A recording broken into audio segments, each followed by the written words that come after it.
Lá em cima, lá no livro, tem autor, apóstolo Paulo, data entre 55 e 56 depois de Cristo, temas, problemas da igreja e as suas soluções, palavras-chave, a cruz, pecado, sexuais, dons espirituais, amores e ressurreição. E ali, versículos-chave, eu vou citar um, que é muito conhecido, 1 Coríntios 13 e 1, que fala do amor, da importância do amor. Algumas considerações sobre Corinto a gente já conversou, então nós vamos avançar aqui. Lá na página 50, eu só quero fazer uma breve consideração sobre o autor. Só a primeira frase ali. A autenticidade de 1 Coríntios nunca foi seriamente desafiada. E não vai ser nós que vamos desafiar hoje. Então, desde a igreja primitiva, lá, primeiro século, segundo século, terceiro século, sempre foi muito aceita. Tem vários nomes lá de apologistas, de pessoas que já acreditavam já a Paulo, a autoria de 1 Coríntios e também como inspirada por Deus. Então, não vai ser nós que vamos criticar. Data e circunstâncias, lá embaixo. Existem vários motivos para aceitar-se a declaração de Paulo de que ele se achava em Éfeso quando escreveu essa epístola. Então, a princípio, Paulo estava em Éfeso, estava na cidade de Éfeso quando escreve 1 Coríntios. Depois, no próximo parágrafo ali.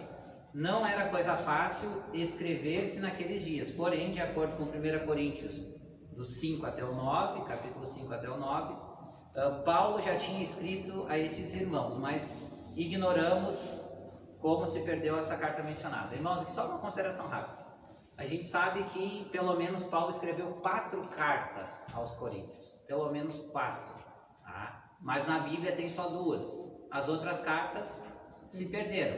Mas a gente lendo essas cartas, quando Paulo escreve a 1 Coríntios, ele vai dizer que já tinha escrito antes para eles. Então a gente sabe que ele já tinha escrito antes.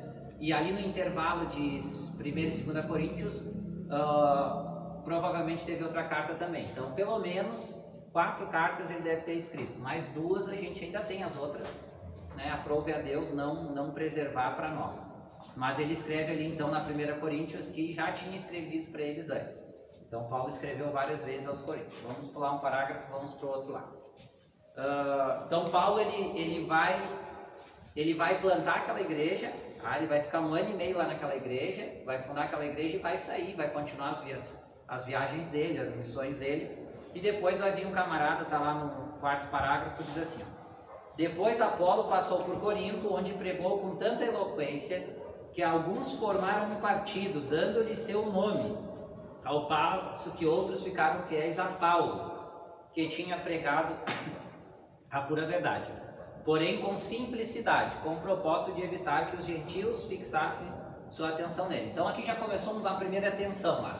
Paulo ele funda a igreja, ele prega, nós vamos ver em 1 Coríntios, 2 Coríntios, que ele vai dizer que teve lá em simplicidade de palavras, que ele teve mais lá no poder do Espírito Santo. Não que Paulo não fosse eloquente, não tivesse conhecimento, não tivesse sabedoria. Ele tinha, a gente sabe, que muito, O próprio apóstolo Pedro vai escrever e vai dizer, que Paulo escrevia coisas que era difícil da igreja entender. Tamanha a eloquência de Paulo, mas que as pessoas, inclusive, tentavam perverter essas coisas para ensinar falsas doutrinas.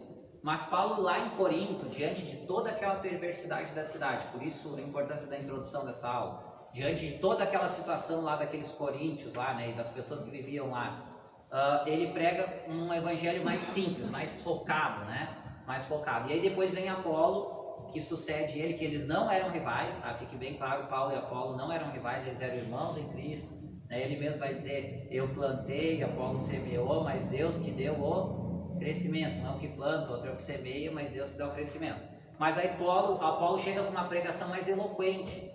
E a gente tem que entender uma coisa, os gregos, eles eram, eles estavam vivendo assim, um período pós os filósofos clássicos lá, Platão, Aristóteles, então eles vinham e outros, a filosofia era uma coisa muito importante para eles, a sabedoria. Então chega Apolo lá com mais eloquência, demonstrando, e aí já começa a ter uma divisão. Uns não, eu fico com Paulo, outros eu fico com Apolo. Aí já começou um problema de divisão dentro da igreja. Vamos avançar lá a página 52. Vai ter ali, depois da citação vai estar aqui. A formação dos 2 partidos entre os coríntios foi simplesmente uma manifestação da sua carnalidade. E assim foi que Paulo considerou o fato. 1 Coríntios 3, 3 e 4. Quem é que lê para nós aí? Vamos ver o que Paulo escreveu aí sobre isso. 1 Coríntios 3, versículo 3 e 4. Porque ainda sois carnais, pois havendo entre vós inveja, contendas e dissensões, não sois porventura carnais, e não andais segundo os homens?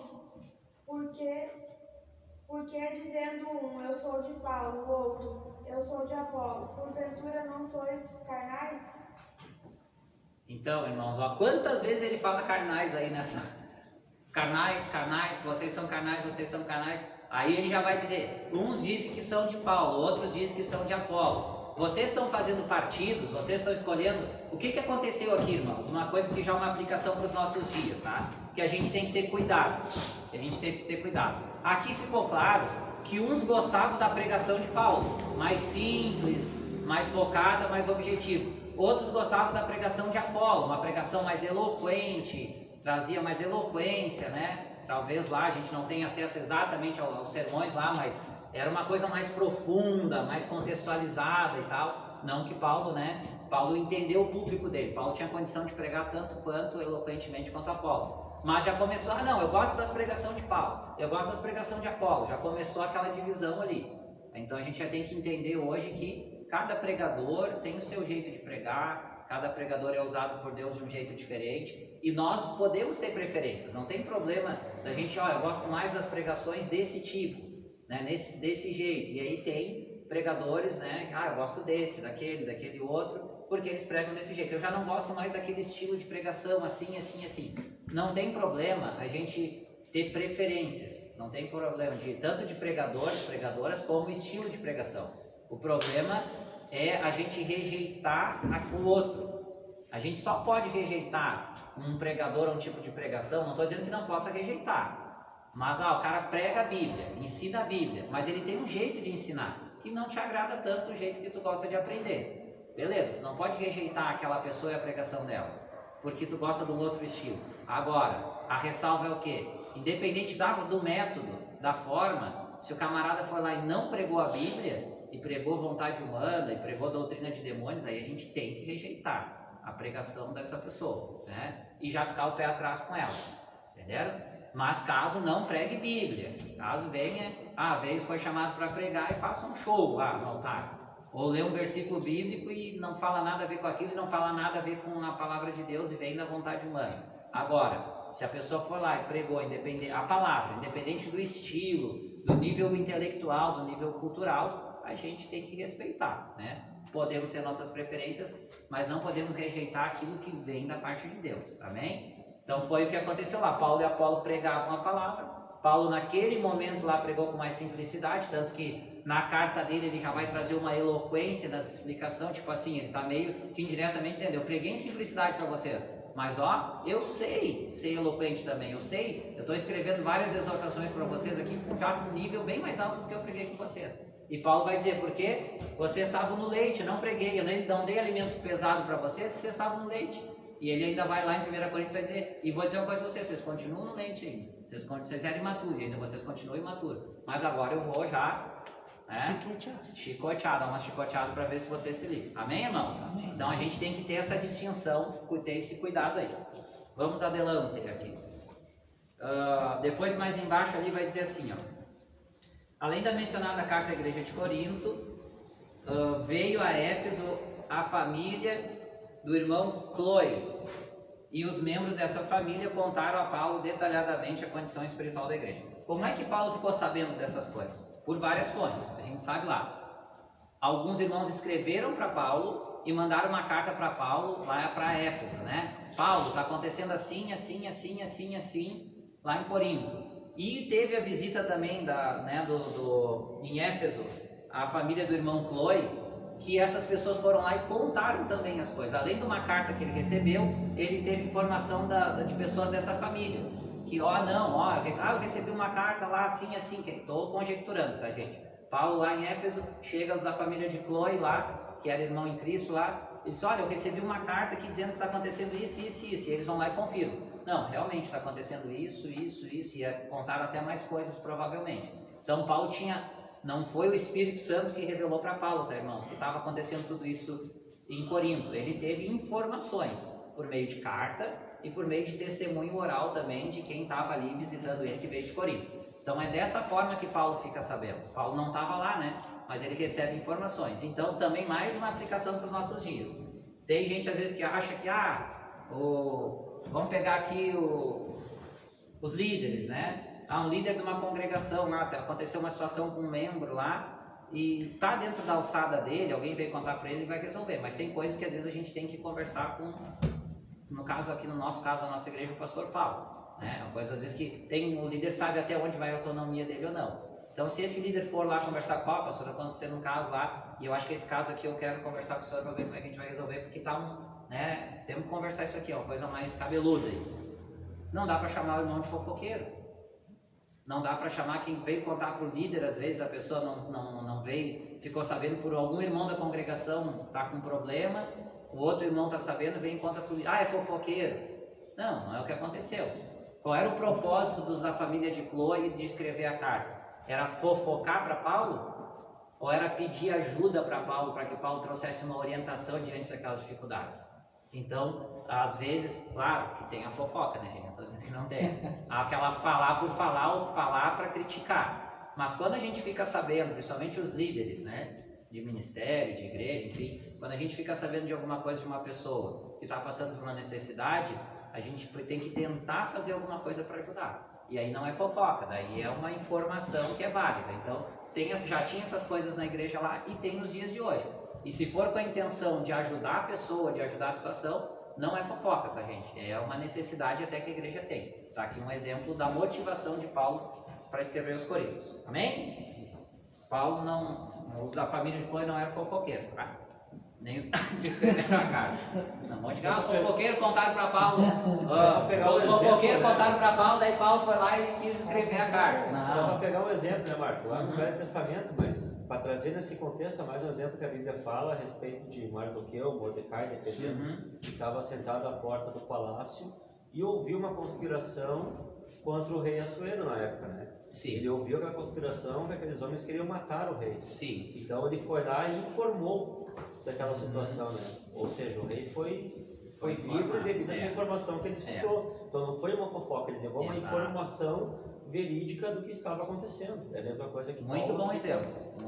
E a gente vai ver outros na Bíblia, né? Uma informação com o propósito de fazer o bem, ela é válida, tá? Agora a informação só para falar que aconteceu, né? Sem um propósito assim de fazer o bem, de resolver o problema, daí já é um pouquinho mais complicado. Mais embaixo ali vai estar escrito assim, a inspiração divina na composição da epístola nota-se pelo fato de que Paulo explica as verdades fundamentais que formam os princípios ou regras para as decisões ou procedimentos que cabem em cada caso. Preste atenção agora. Assim sendo, a carta é de grande importância e utilidade para a instituição de igrejas na atualidade. E damos graças a Deus que Nolo tem conservado. Lembra da minha introdução aqui? Tá aqui no livro. Claro que o autor foi mais polido, né? Foi mais polido, aqui os homens falavam mais bonito, eu já fui mais direto, né? Dou graças a Deus pelos problemas, as tretas lá de Corinto na época do apóstolo Paulo. Por quê? Porque foi através desses problemas que ele escreveu duas cartas escreveu mais, mas duas cartas que permanecem até hoje na Bíblia, principalmente 1 Coríntios, orientando como que tinha que resolver aqueles problemas. E aquilo que serviu lá para os coríntios serve para nós hoje em dia. Tem coisas que são do contexto histórico-cultural lá, que ficaram lá? Tem, que era da sociedade local, mas o princípio das coisas permanece até hoje. O contexto, né, o princípio da exortação serve para nós também. Eu chamo de um manual para líder. Um manual, é como eu disse para vocês, eu já preguei assim, capítulos inteiros já. Se é uma carta assim que eu já preguei capítulos inteiros, e preguei em vários lugares, eu já preguei quase toda 1 Coríntios, assim, mas em alguns capítulos todo, né? E até tem alguns vídeos no YouTube postado, que teve pregações que eu preguei em 1 Coríntios antes de eu começar a filmar e postar lá no Meditando a Palavra de Deus. mas já teve algumas que eu preguei e está no canal do YouTube, inclusive de 1 Coríntios lá. E assim, de capítulos inteiros, eu pregar um capítulo inteiro numa pregação. Tanto que eu acho importante e eu gosto. Então, é uma carta que eu já tive o prazer de estudar e pregar sobre ela. Amém? E ela é um dos livros, ou a carta, uma das cartas mais importantes para a atualidade da igreja. Na minha opinião, uma das mais importantes da atualidade. Propósito. Tratar 2 propósitos principais, tá? Primeiro, tratar os sérios problemas da igreja de Corinto de que foram informados. Isso já ficou claro, né? Primeiro propósito que Paulo escreve, tratar os problemas da igreja. Segundo, aconselhar e doutrinar sobre variados assuntos que os coríntios lhe encaminhavam por escrito. Então, ele recebe lá, duas coisas. Uma coisa é tratar os problemas, e outra coisa, os coríntios estavam com muita dúvida. Além dos problemas, dos desvios deles, eles estavam com dúvida de muita coisa, tipo a ressurreição e o arrebatamento. E aí Paulo escreve o glorioso capítulo 15 de 1 Coríntios. E eu já tive o prazer de pregar ele todinho lá, falando sobre como vai ser o texto mais longo, mais completo do Novo Testamento, de toda a Bíblia, sobre o arrebatamento da igreja e ressurreição dos mortos. 1 Coríntios capítulo 15. É onde vai falar sobre, bem detalhadamente, como é que vai ser o arrebatamento e a ressurreição. É lá que vai falar que a gente vai receber um novo corpo, glorificado, enfim. Né? Depois até eu vou postar no nosso grupo lá as pregações que eu tenho de 1 Coríntios no YouTube. Uma delas, essa eu tenho certeza que tem, que é sobre a ressurreição. Mas, enfim, ele vai trazer também explicações para dúvidas. Além de repreensão, explicação para algumas coisas que estavam pipocando lá na dúvida. Visão panorâmica.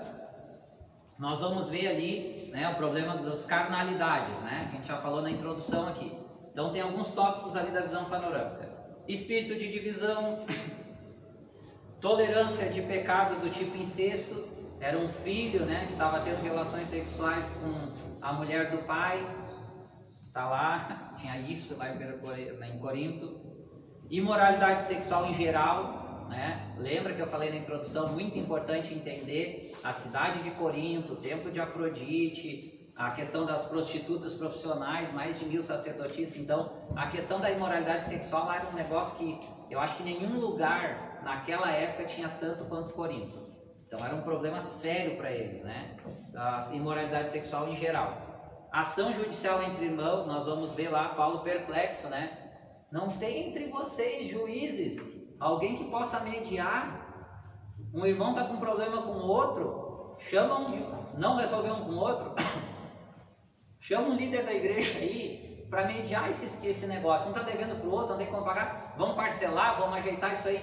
Não, eles levavam para o tribunal. Olha o testemunho, era esse o problema que Paulo vai falar lá, né? Irmão contra irmão na justiça comum, vamos dizer assim. Levava para o tribunal lá grego de Corinto, para um juiz secular resolver a questão deles. Olha o mau testemunho que eles estavam dando no início do cristianismo, né? No início, eles estavam vindo brigando entre eles e ir para a justiça comum.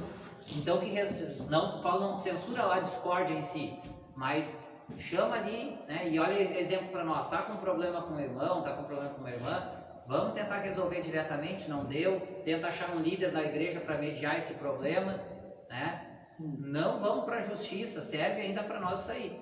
Se não deu problema um com o outro, lá tenta resolver.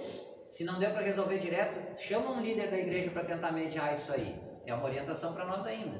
Porque se a gente for para a justiça e um contra o outro, vai ser como foi lá, né? Mau testemunho.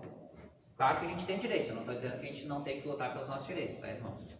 E no meio da igreja tem os falsos cristãos, né? Mas vamos lá. Outra aqui, ideias humanistas a respeito da verdade apostólica. Eles questionavam a apostolidade de Paulo. Nós vamos ver que a 2 Coríntios, um dos propósitos de Paulo escrever a segunda carta aos Coríntios, é que eles recebem a 1 Coríntios, alguns recebem bem, alguns são exortados pelo Espírito Santo e botam a mão na consciência, o que a gente estava fazendo, se arrependem, mudam, começam a mudar, e outros rejeitam a primeira carta aos Coríntios e vão atacar o quê? O apostolado de Paulo. Esse camarada aí, ele não tem autoridade para escrever essas coisas pra gente. E aí Paulo escreve, fica sabendo dessas notícias e escreve a segunda carta aos Coríntios. Então uma carta está conectada na outra. São aqueles que já na primeira visão humanista sobre a verdade apostólica questionaram. E na segunda carta Paulo vai tratar mais especificamente desse. Conflitos a respeito da liberdade cristã, né? Aí nós vamos ver, tem aqui embaixo, eu vou só direto aqui, ó. Sobre o celibato, Paulo vai dizer que o celibato é uma possibilidade, né? A pessoa, o homem ou a mulher, decidir não casar. Inclusive ele vai dizer que eu queria que vocês fossem como eu, né? Eu queria que todo mundo fosse como eu. E como eu, Paulo vai dizer como eu o quê? Paulo não tinha mulher, Paulo não era casado. Ele disse que bom, e aí ele vai explicar o porquê.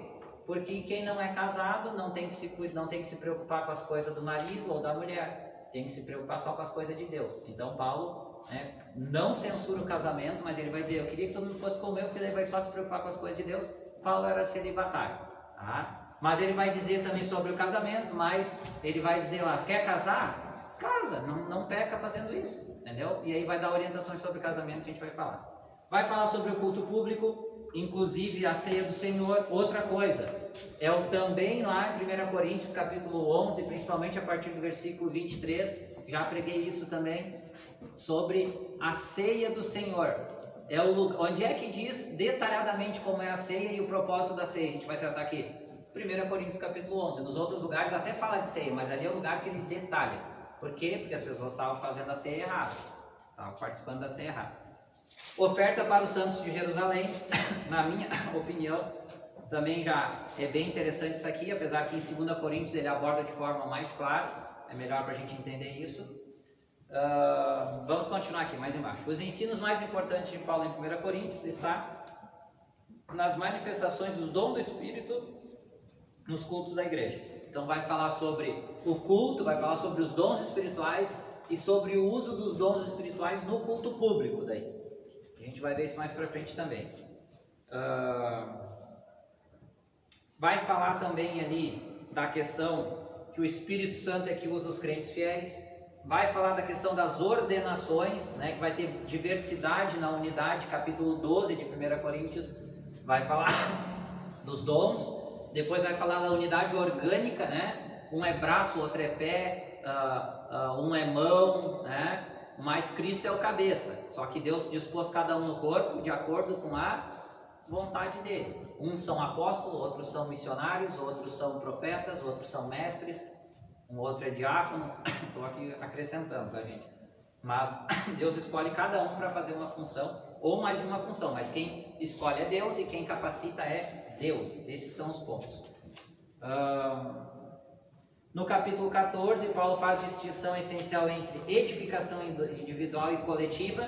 No capítulo 14, também no capítulo 14, a melhor explicação se perguntarem assim para vocês um dia, qual é o texto bíblico mais claro, qual é o texto bíblico mais favorável para tentar montar uma liturgia de um culto na Bíblia? 1 Coríntios 14. Eu quero buscar na Bíblia os elementos essenciais para a liturgia de um culto. Nós vamos achar lá é o lugar mais claro e mais extenso. Assim como o outro, a ceia do Senhor, assim como o arrebatamento e ressurreição, é em 1 Coríntios, mais claro e mais extenso, pontos fundamentais. Dali a gente tira coisas que não podem estar fora do culto. E outras coisas que a gente tem que ter cuidado no culto também. Tem coisas ali em 1 Coríntios que eu nunca vi ninguém pregar numa igreja pentecostal. E eu não sei se um dia eu vou ver alguém pregar, mas está lá. Por exemplo, né, a gente tem que também ver isso aí, porque traz repreensões de coisas, diz o que tem que ser feito e diz que tem coisas ali que, olha, tem que cuidar no fazer. Pelo menos tem que cuidar no fazer. Mas está lá, o pessoal lê a Bíblia que está lá. Vamos adiante aqui. Lá na página 54. Ali vai falar que todos os dons devem brotar do amor e existem para edificação de todos os crentes. Quem é que lê para nós aí capítulo 14, do verso 26 até 32 de 1 Coríntios? 14, do 26 até o 32. Que fareis, pois, irmãos, quando vos ajuntais? Cada um de vós tem salmo, tem doutrina, tem revelação, tem língua, tem interpretação. faça-se tudo para a edificação. E se alguém falar língua estranha, faça-se isso por 2, ou, quando muito, 3, e por sua vez, que haja intérprete. Mas se não houver intérprete, esteja calado na igreja e fala consigo mesmo e com Deus. E falem 2 ou 3 profetas e os outros julguem. Até onde? Pode continuar, irmã. Mas se a outro que estiver assentado for revelada alguma coisa, cale-se o primeiro.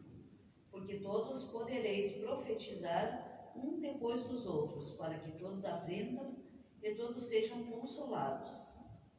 E os espíritos dos profetas estão sujeitos aos profetas, porque Deus não é Deus de confusão, senão de paz. Até aí, irmã. Obrigado. Como em todas as igrejas. Até aí. Tá bom. Obrigado.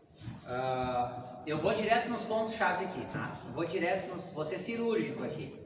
Quais são as ideias centrais do texto? Isso aqui, quando a gente estudar a homilética, a hermenêutica, melhor dizendo, nós vamos ensinar para você sobre a ideia central do texto, como achar essas coisas aqui, essas chaves hermenêuticas aqui. Isso aí a gente vai estudar, tá? Já fica na disciplina de hermenêutica e homilética, é maravilhosa.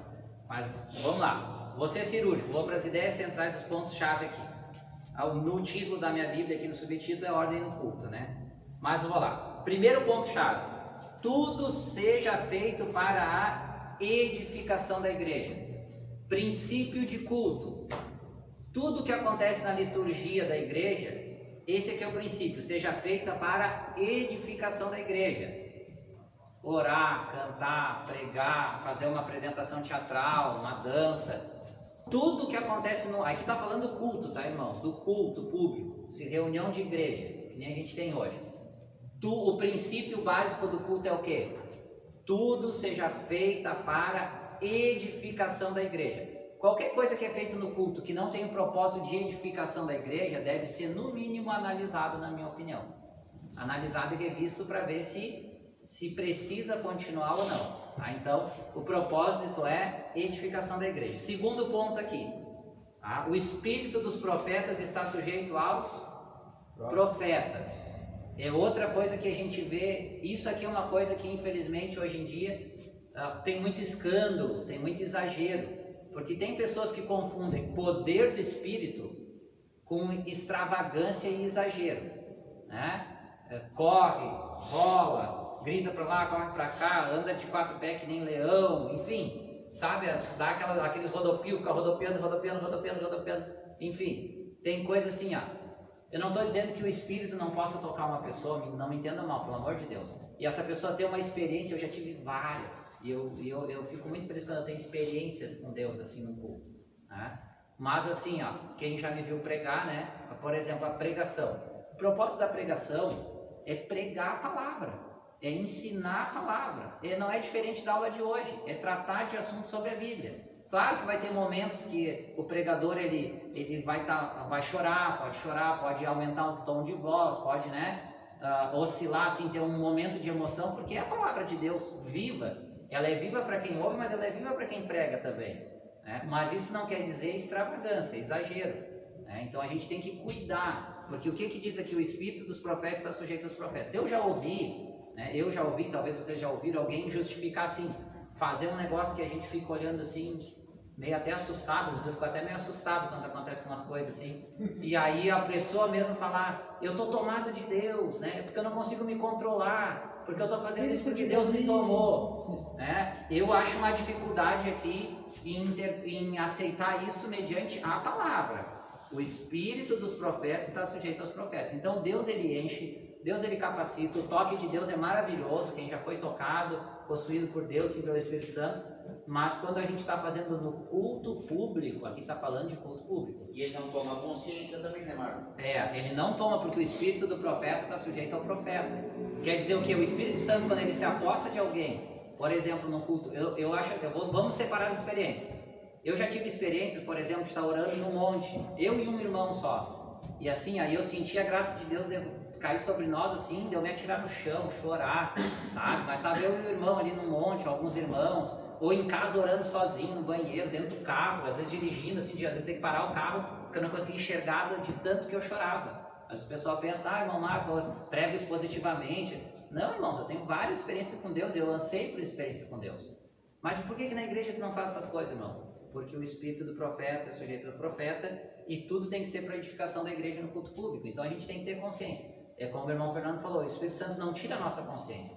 Ele não tira. Quem faz isso é os demônios, né? Que tira a consciência e a razão da pessoa é uma possessão demoníaca, é outro espírito, é outro tipo de espírito. Então quer dizer o que aqui? Que no culto público a gente tem que se controlar. Tá? Não estou dizendo que não tenha momentos de euforia, né? Vou reforçar aqui. Mas esses exageros, essas extravagâncias que às vezes vai para as redes sociais e envergonha, né? Tem muita gente, tem pessoas que a gente vai conversar, não, vocês são... Fala então que é pentecostal, da igreja pentecostal. Ah, é daqueles louquinhos lá que faz isso, faz aquilo. É pessoa que não, né, não é compatível com essa situação aqui. E aí depois o terceiro ponto, né, que vai reforçar o que eu estou falando aqui. Vai dizer assim o texto, o espírito do profeta está sujeito aos profetas. Pois, Deus não é Deus de desordem, mas de paz, ou de ordem. Então aí conclui aqui, se alguém ficou com dúvida, não briguem comigo, briguem com Paulo, questionem Paulo e quando ele escreve a 2 aos Coríntios, o 1 aos Coríntios aqui. Deus não é um Deus de desordem, mas de paz. Isso quer dizer o quê? Que o culto público tem que ser um culto racional. Ah, as coisas que acontecem no culto, eu não estou dizendo que não tenha o toque do Espírito, que a gente não se emocione, não chore, mas ele tem que ser ao mesmo tempo um culto racional. Ele tem que ser um culto, olha só que interessante isso para vocês pensarem. Tá, a gente está dentro da igreja, se rolar uma extravagância, alguma coisa, a gente é maduro, está amadurecendo na fé, vai ver aquilo ali, até não vai gostar muito, mas não vai mudar a tua vida. Né? Tu vai seguir tua caminhada, está caminhando, está aprendendo, mas imagina se vem, e Paulo vai tratar sobre isso aqui na primeira carta aos Coríntios, imagina se vem um visitante, uma pessoa que tu está ali, um conhecido teu, anos e anos ali conversando ao tempo, seja teu, vamos na igreja, aí, tá, hoje eu vou na igreja contigo. E aí rola um negócio deles, a pessoa olha para ti, tá, o que é isso aí? Né? O descrente não vai entender. Ele precisa entender racionalmente para que o Espírito Santo age na vida dele. Então Deus é um Deus de ordem, não é um Deus de desordem. Isso aqui tudo, gente, é princípio para culto. Princípio bíblico para culto. Tá? Então, princípios bíblicos para culto. São coisas que têm que ser observadas na liturgia do culto. Né? E aí, quem faz as liturgias dos cultos, os pastores, os líderes, né? Pensem bem nisso aqui, né? São princípios, eu não estou dizendo que tem que reproduzir igual era Corinto, não é isso que eu estou falando, mas são coisas que a gente tem que observar, né? Assim como não pode afastar o Espírito Santo, sem o Espírito Santo, sem a ação do Espírito Santo não tem culto, né? Mas a gente tem que saber que as coisas têm que ser com ordem e decência, porque Deus é um Deus de ordem, não é um Deus de desordem, amém? Eu sei que é um ponto delicado, mas eu sei que você estava ansioso para vir para a sala de aula, ver 1 Coríntios, principalmente porque é nesse tipo de aula que a gente vai tocar nas feridas. E a gente está aqui para isso, não é para se omitir, é para falar a verdade. Vai ter gente que vai gostar, vai ter gente que não vai gostar. Se alguém não gostar, pode fazer um estudo bíblico, né? E aí com contexto e vir questionar os professores aí. Inclusive eu estou sempre aberto a questionamento. Não sou o senhor da razão. Mas isso para mim é bem claro, tá, irmãos? Pela Bíblia, pela palavra, é bem claro essas coisas aí. Amém? Para nós encerrar essa parte aqui, características especiais e fazer um intervalinho. Alguém tem horas aí para me dizer? 16. Tá show de bola, bem tranquilo. Características especiais e a gente vai fazer um intervalo e depois retoma, porque a 2 Coríntios é bem mais rápida, a 1 Coríntios é que é mais demorado. Características especiais ali. Primeiro, todo o Novo Testamento é a epístola de todo o Novo Testamento, é a epístola que mais trata de problemas. Então, né, lá o que eu falei no início da aula lá.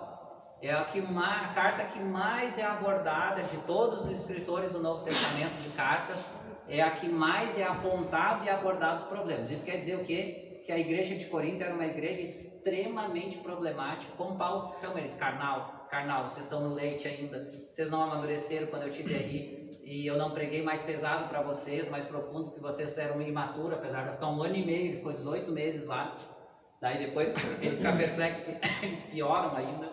Então vocês continuam imaturos, mas agora eu vou, né? Nem diz a Amanda, Marcos relhar. O Marcos relhar. Aí no caso do apóstolo Paulo, né? Aquela pregação, né? A Amanda diz, né? A Mari é Marcos relhar e eu é Marcos relhar. Aí Paulo estava ali então, Paulo relhando eles. Agora vocês vão levar chibatada. Segundo, há um destaque geral sobre a unidade da igreja local como corpo de Cristo. Destaque este que no ensino sobre divisões, ceia do Senhor e dons espirituais. Então a gente vai ter assim, ó, para combater a divisão, o que Paulo salienta? Tem que ter unidade. Qual é o antídoto para a divisão? Paulo aponta o problema, divisão. Qual é o antídoto para a divisão? Unidade. Tem que ter unidade. Aí lá no capítulo 12 ele vai escrever aquele texto maravilhoso, né? Vai usar a biologia, o corpo humano, para falar que Cristo é o cabeça e nós somos membros do corpo. Nós somos diversos, um é mão, outro é pé, o outro é ombro, né? Mas todos somos membros do mesmo corpo. E Paulo vai dizer lá que aqueles membros que parecem mais indecorosos aos olhos humanos são de extremo valor para Deus. E aí depois do corpo humano ele vai dizer, né? Ele vai explicar que todo o corpo é importante. E eu gosto, né? Quando eu preguei já peguei esse texto já na igreja, eu sempre uso um exemplo, acho que preguei umas 2, 3 vezes essa passagem, né? Do corpo, né? Ele vai falar da unidade orgânica do corpo. E aí eu tenho um exemplo que eu gosto assim, imagina, para nós entender isso aqui, já que Paulo usou o corpo humano, eu vou usar também o corpo humano, né? Vai dizer, um é o pé, outro é a mão e tal, e mesmo aqueles que parecem decorosos, para Deus são abençoados, né? Se eu sair aqui agora, aqui, ó, pé descalço, dá na quina assim, ó, na quina da parede, um dominguinho, e dói, né? E dói, quando a gente bate assim, tá saindo, bate na quina da porta, assim, dominguinho. Nossa, mas olha, a mão olha pro pé e diz assim, bem feito seu dedinho do pé, feio. A cabeça olha e diz, bem feito, tá doendo aí, ha, ha, ha, ha. Ou todo o corpo sofre? É isso que Paulo está dizendo. Se uma parte do nosso corpo for ferido, o corpo todo tem que sofrer. Não é porque é o dedinho do pé lá, a mão não dá risada do dedo do pé, né? O ombro não ri do dedo do pé. Então, quando a parte do nosso corpo que somos nós, quando alguém na igreja cai, né, enfim, se separa, enfim, um monte de coisa está com problemas, a gente não tem que olhar para aquilo e debochar, desenhar, a gente tem que sofrer junto. Agora, quando a igreja recebe uma benção, alguém da igreja recebe alguma benção, Paulo vai dizer, se a gente come, né, uma comida saborosa, e um doce, eu adoro doce, né, mas quando como um doce que eu gosto muito, assim, é só a boca, a língua que fica rindo do resto do corpo, que paladar gostoso. Não, o corpo todo se alegra com aquilo. Então isso é ser corpo de Cristo, isso é ser igreja. É sofrer o sofrer, isso que Paulo está ensinando, é sofrer os sofrimentos da igreja junto. E se alegrar com as alegrias também. Isso é ser corpo de Cristo. Amém? Depois ali, ele vai falar dos dons espirituais, e no fim ele vai dizer, aí vai dizer que Deus escolheu uns para apóstolo, outro para mestre, outro para isso, outro para aquilo, né? Deus que escolhe, Deus é que chama, escolhe e distribui os dons. Depois vai falar 3 ali, vai falar sobre celibato, casamento, novo casamento, a gente vai falar sobre isso aqui na frente, é um assunto bem polêmico, casamento e novo casamento, muito polêmico, mas alguma coisinha a gente vai abordar. Ceia do Senhor, línguas, né, dons de línguas, profecias e dons espirituais durante o culto, tudo isso é tratado, alguma coisinha sobre a organização do culto eu já falei. Amor cristão, ressurreição do corpo. 4. É de valor incalculável para o ministério pastoral no tocante à disciplina eclesiástica. Um pastor que quer pastorear à luz da Bíblia, ele tem que, 1 Coríntios tem que estar assim, ó, dentro da cabeça dele, porque os princípios de muito problema que dá na igreja tá ali, tá? Para poder resolver. 5 e último, salienta a possibilidade indubitável de decair da fé aqueles que persistem numa conduta ímpia e que não têm firmeza em Cristo. E aqui eu vou encerrar. Eu já preguei aqui na sede, agora não faz muito tempo, sobre apostasia. Tem um ramo da teologia, tem teólogos e um ramo da teologia que não acredita que a apostasia é uma coisa real, que uma vez cristão, iluminado pelo Espírito Santo, salvo, possa perder a salvação. Tem ramos da teologia que ensinam que a apostasia é uma coisa hipotética. É hipotética. Na verdade, a pessoa que é apostata da fé, ela nunca se converteu de verdade. Eu discordo.